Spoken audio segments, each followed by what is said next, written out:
有一定环保人士甲专家，因按算要用2年的时间，坐古早的荷兰帆船，照英国的生物学家达尔文的路线来研究海洋环境甲生态。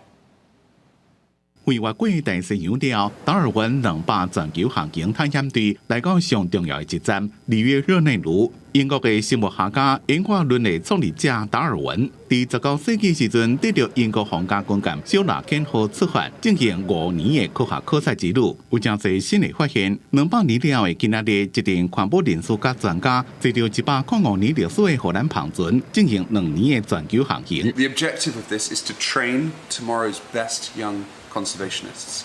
So we're looking for people at the start of their careers, roughly 20 to 25, to change the world of tomorrow.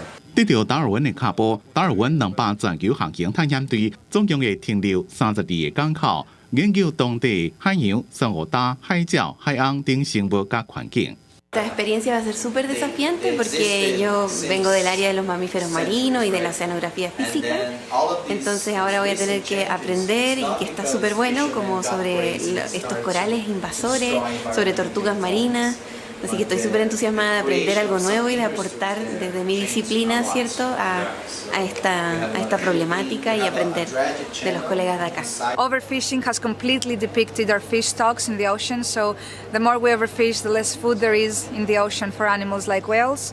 And marine traffic. There are way too many boats right now all around the world traveling and causing an excessive amount of marine noise and collisions at times with whales. 达尔文200全球航行的目的是要提出解决的方案，追踪气候加海水的温度，调查全世界冰冷危险物质加塑胶微粒，也计划一个几落的访问的地点，种几落青藏的树仔。